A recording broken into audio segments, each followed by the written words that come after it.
Hello everyone, welcome back to my channel. आज की कहानी हमारी परीलोक में ट्रेगुला की तबाही। बादलों के बीचों बीच एक बड़ा सा परीलोक था। उस परीलोक में कई परियां एक साथ रहती थी। उन परियों की एक रानी भी थी और उस रानी की एक छोटी सी बच्ची भी थी जिसका नाम सुहानी था। सुहानी बहुत ही खूबसूरत थी और उसकी खूबसूरती के चर्चे हर जगह फैल गए थे। सुहानी की बात धरती पर तबाही मचा रहे ट्रेगुला तक पहुंच गई। यह बात जानने के बाद उसने दूसरे ट्रेगुला से सुहानी की खूबसूरती देखने की बात कही, जिस पर डरकर उसके साथियों ने उसे परीलोक में जाने के लिए मना कर दिया। लेकिन ट्रेगुला ने अपने साथियों की एक भी ना सुनी और परीलोक में जाकर सुहानी से मिलने का फैसला किया। ट्रेगुला सुहानी की खूबसूरती को देखने के लिए बड़ी चालाकी से परीलोक पहुंच गया और वहां जाकर उसने देखा कि सुहानी अपने दोस्तों के साथ बाग में खेल रही थी।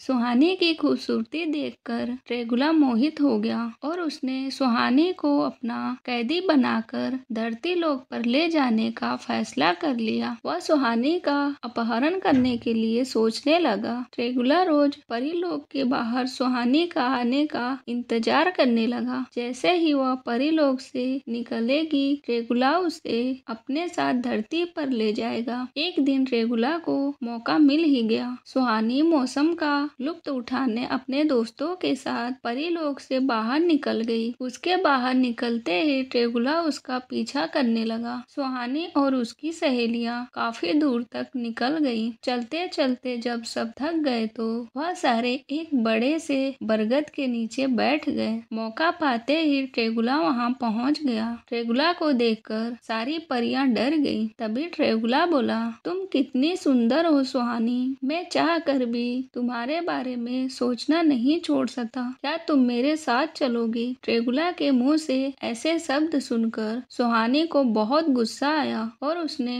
ट्रेगुला को बहुत खरी खोटी सुनाई, जिसे सुनकर उसने अपनी बेइज्जती महसूस की। ट्रेगुला उसे जबरदस्ती धरती लोक पर ले जाने लगा। ट्रेगुला ने सुहानी का हाथ पकड़ लिया और उसे खींचने लगा। सुहानी और उसकी सहेलियां उसे बचाने की बहुत कोशिश करने लगी, लेकिन ट्रेगुला उनकी हर चाल को अपने मुंह से आग निकालकर जवाब देता रहा। तभी वहां परियों की रानी आ गई। ट्रेगुला को अपने बेटी के साथ जबरदस्ती करते देखकर परी को उस पर बहुत ही गुस्सा आया। ट्रेगुला रानी को देखकर डर गया, लेकिन खुद को संभालते हुए उसने रानी से सुहानी को पसंद करने वाली बात कही। यह सुनकर रानी को और गुस्सा आया और उसने ट्रेगुला को अपने जादू से जमीन पर गिरा दिया। जिसके बाद रानी अपने बेटी को बिना बताए बाहर जाने के लिए डांट लगाई और सभी को अपने साथ परीलोक ले गई। वहीं दूसरी तरफ ट्रेगुला अपने साथ हुए अपमान का बदला लेने की बात ठानता है, लेकिन उसका साथ देने के लिए कोई ट्रेगुला राजी नहीं होता। उन सब ट्रेगुलों को पता था, क्योंकि सभी ट्रेगुला रानी से बहुत ही डरते थे। सब उसका साथ देते, इसीलिए उसने एक बहुत ही गंदी चाल चली। उसने सभी ट्रेगुला को यह कहकर भड़काया कि रानी परी ने सभी ट्रेगुला का अपमान किया है। साथ ही उन्होंने यह भी कहा है कि ट्रेगुला इस लायक ही नहीं कि उनसे दोस्ती की जा सके। यह सब सुनकर सभी ट्रेगुला गुस्से में आ गए और उन सभी ने रानी परी को सबक सिखाने की ठानी, जिस पर ट्रेगुला ने बोला कि हम उनकी बेटी को अपहरण करके रानी से अपनी बेइज्जती का बदला ले लेंगे। जिस पर उसके सभी साथी राजी हो गए। सभी को भड़काने के बाद ट्रेगुला परीलोक पर हमला कर देता है। जब रानी परीलोक में नहीं होती है, परीलोक पहुंचते ही सारे ट्रेगुला परीलोक में अपने मुंह से आग लगा देते हैं और सुहानी को वहां से ले जाते हैं। कुछ समय बाद रानी परीलोक पहुंचती है और वहां की तबाही देखकर रानी सभी परियों से तबाही की वजह पूछती है। जिसके बाद रानी को बाकी परियां सारी बात बताती हैं और परी को यह भी बता देती हैं कि ट्रेगुला सुहाना को जबरदस्ती यहाँ से लेकर चला गया। यह सब सुनकर रानी को बहुत गुस्सा आया और उन्होंने ट्रेगुला को सबक सिखाने की ठान ली। जिसके बाद रानी को अपने पुराने जादू दोस्त की याद आई और वह उसके मदद लेने के लिए धरती लोक पहुंच पहुंच गई। वहां पर पहुंचते ही रानी ने जादू को सारी बात बता दी, जिसको सुनने के बाद जादूगर बोलता है, मुझे पता है कि ट्रेगुला से हम कैसे बदला ले सकते हैं। उसके लिए हमें उसके आगे के दांत को तोड़ना पड़ेगा। ट्रेगुला की शक्ति उनके दांतों में होती है। अगर हम उसके दांतों को तोड़ देते हैं तो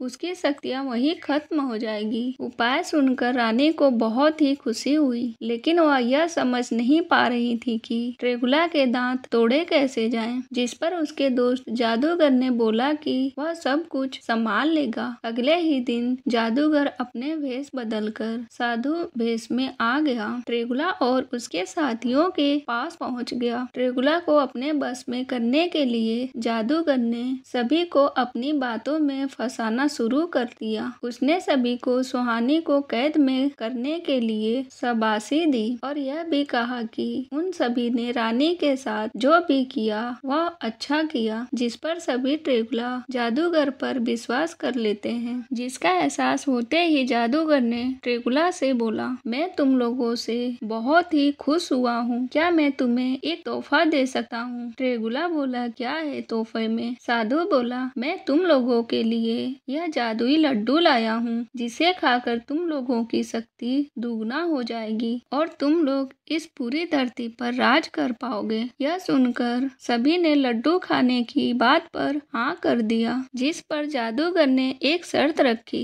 उसने कहा कि आप सभी को लड्डू एक साथ खाना पड़ेगा। साधु की बात मानकर सारे ट्रेगुला एक साथ लड्डू खाने लगते हैं, लेकिन लड्डू को खाते ही सबके आगे के दांत टूट जाते हैं, क्योंकि लड्डू लोहे का बना हुआ था। दांत टूटते ही सारे ट्रेगुला कमजोर हो जाते हैं और जमीन पर गिर जाते हैं। इतने में रानी वहां आ जाती हैं और अपनी बेटी को उनके चंगुल से निकाल लेती हैं। तभी ट्रेगुला बोलता है, यह साधु कौन है और इतनी आसानी से इसने हमें चकमा कैसे दे दिया? तभी जादूगर अपना भेष बदल लेता है, जिसे देखकर ट्रेगुला हैरान हो जाते हैं। ट्रेगुला और उसके साथियों को अपनी गलती का एहसास हो जाता है और वे रानी से अपनी गलती की माफी मांगते हैं। सब सुनने के बाद रानी सबको माफ कर देती है और अपने जादू की छड़ी से सबके दांत भी वापस कर देती हैं। गुस्सा और घमंड में किए हुए काम का नतीजा हमेशा